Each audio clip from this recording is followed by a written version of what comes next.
Est-ce que je dois m'énerver en réalité? Non, je sais pas, je vous pose la question quand même parce que je suis contactée par des élèves de l'établissement où l'INSEE était scolarisé.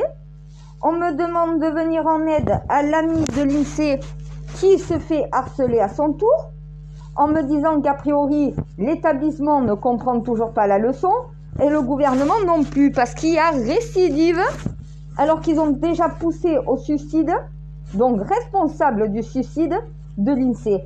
Ils recommencent. Ben oui, on leur a pas mis de limite, on leur a pas mis de barrière. Ils ont poussé une adolescente au suicide, ils veulent recommencer sur sa copine. Sauf que là, vous n'avez pas la même. La copine de l'INSEE va pas le laisser passer. Donc qu'est-ce qui va se passer? Ça risque de finir en meurtre. Vous me virez ces 5 élèves. 5 élèves dans cet établissement qui harcèlent, qui foutent la merde.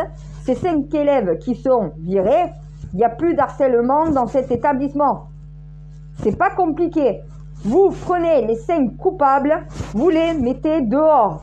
C'est le travail de l'établissement de protéger les autres élèves. Pas ces 5 élèves-là. On s'en bat les couilles de ces 5 élèves. C'est des délinquants. Ils n'ont rien à foutre au sein de cet établissement. Par contre, le lycée était une bonne élève. Sa copine aussi. Les 5 autres sont des fouteurs de merde. C'est dehors. Qu'est-ce que vous attendez pour les virer? Ils ont déjà tué une jeune fille en la poussant au suicide. Ils recommencent. Quand est-ce que vous allez les virer? Ne plus leur permettre de recommencer dans cet établissement. Avec expulsion pour faute grave, harcèlement scolaire, noté sur le dossier scolaire. Les parents vont galérer à faire inscrire leurs enfants par la suite.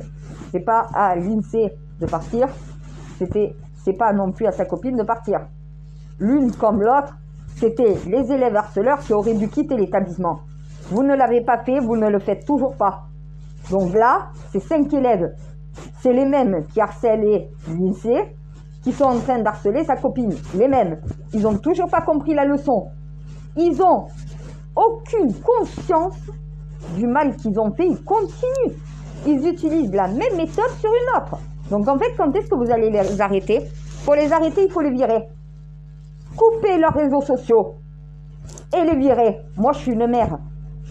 On m'appelle en me disant votre fils harcèle un autre élève sur les réseaux sociaux. Mais mon fils, t'as plus de réseaux sociaux. T'as plus d'appareils technologiques. Tu n'iras plus à harceler personne. Eh bien oui, au bout d'un moment, c'est ça un parent responsable.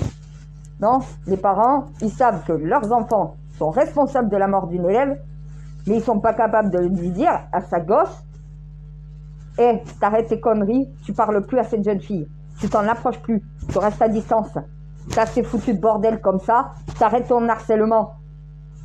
Eh ben oui, à un moment donné, un parent responsable, c'est ça. Donc là, vu que les parents ne sont pas responsables, le proviseur de l'établissement non plus, là, à un moment donné, il va falloir que ça soit la commission qui s'en occupe et qui vire ces 5 élèves. Ils n'ont rien à foutre dans cet établissement. Et si c'est pas l'INSEE, si c'est pas sa copine, ça sera un autre tant que vous les laisserez dedans. Il n'y a rien pour les arrêter là. Qu'est-ce que vous voulez qu'ils s'arrêtent? Ils continuent, ça les amuse. C'est un jeu pour eux. Pour arrêter de les faire rire, il va falloir les mettre face à leurs responsabilités. Expulsez-les. Ce n'est pas à la copine de lycée de devoir partir, c'est à ces 5 élèves qui doivent quitter l'établissement. Et maintenant,